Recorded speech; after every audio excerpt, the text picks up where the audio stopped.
आज मैं बहुत ही डिफरेंट पनीर टिक्का बना रही हूँ। फ्लेवर भी डिफरेंट होगी और बनाने का तरीका भी डिफरेंट होगा।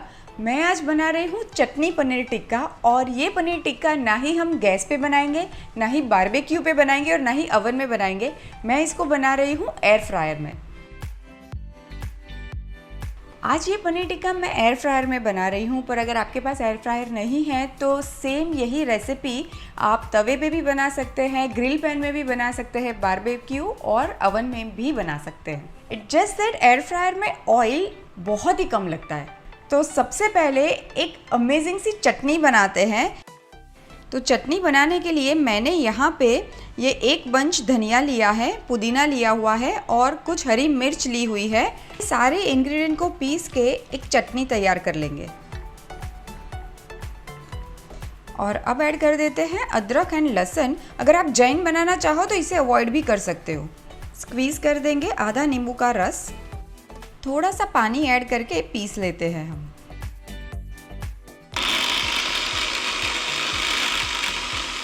अब एक मिक्सिंग बोल में मैं दही ले लेती हूँ, और ये 3/4 कप दही लिया है मैंने। और अब ये जो चटनी हमने बनाई है वो मैं दही में ऐड कर दूँगी। अभी तक हमने इसमें नमक नहीं ऐड किया है, नमक मैं लास्ट में ऐड करूँगी।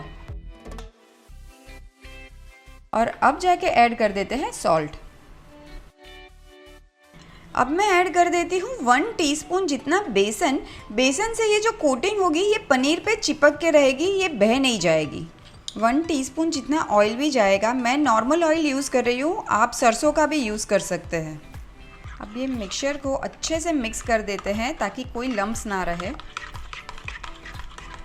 अब ये मिक्सचर में मैं ऐड कर देती हूँ पनीर, जिसको मैंने ऐसे क्यूब्स में काटा हुआ है, और ये अप्रॉक्सीमेटली 300 से 400 ग्राम पनीर है। अब ये पनीर को हम अच्छे से मिक्स कर लेते हैं, और उसके बाद ये पनीर को मैं छोड़ दूंगी approximately half an hour to 45 minutes के लिए, ताकि ये जो धनिए पुदीने की हमने चटनी बनाई है उसकी फ्लेवर एब्जॉर्ब कर ले पनीर।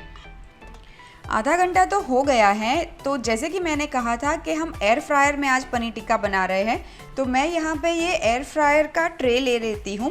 पर अगर आपके पास एयर फ्रायर नहीं है तो सेम ये पनीर आप तवे पे भी बना सकते हैं। अब ये सारे पनीर के क्यूब्स को मैं ये ट्रे में डंप कर देती हूँ।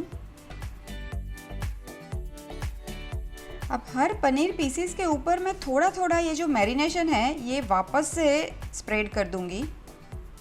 अब ये पनीर टिक्का को मैं एयर फ्राई कर लूँगी 200 डिग्री पे। अप्रॉक्सीमेटली 12 से 15 मिनट लगेंगे। पर जैसे ही आधा टाइम हो जाए, जैसे कि 7 मिनट हो जाए, उसके बाद मैं एक बार निकाल के चेक कर लूँगी और हल्का सा ऑयल का ब्रश कर लेंगे। एक बार चेक कर लेते हैं। ये देखिए कितना अच्छे से ये पनीर टिक्का बन रहा है। मैं एक बार ऑयल का ब्रश कर लेती हूँ। ऑयल ब्रश करने के बाद वापस से एक बार मैं एयर फ्राई कर लेती हूँ। चलिए लास्ट टाइम चेक कर लेते हैं। ये देखिए अमेजिंग पनीर टिक्का तो बनके रेडी है। मैं निकाल लेती हूँ एक प्लेट में। पनीर टिक्का को टोटल 12 मिनट ही आप एयर फ्राई करिएगा 200 डिग्री पे, उससे ज़्यादा नहीं करिएगा, वरना वो पनीर है वो चूई हो जाता है, और तवे पे तो आपको कलर आते ही तुरंत पता चल जाएगा।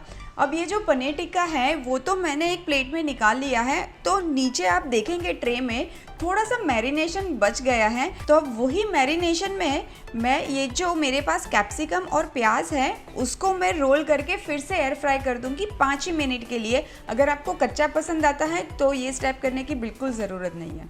और अब 5 मिनट के लिए मैं वेजिटेबल्स को भी एयर फ्राई कर देती हूँ। ये एक बार कैप्सिकम को भी चेक कर लेते हैं। ये देखिए वेजिटेबल्स में भी कितनी अच्छी चार्ड इफ़ेक्ट आ गई है। सारी चीज़ें तो रेडी है। अब फटाफट से प्लेटिंग कर देते हैं।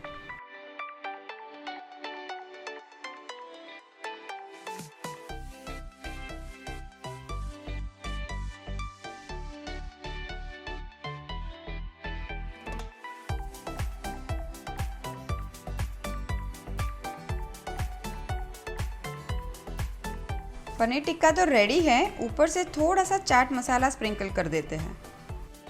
तो लीजिए तैयार है अटरली डिलीशियस एयर फ्राई में बने हुए चटनी पनीर टिक्का।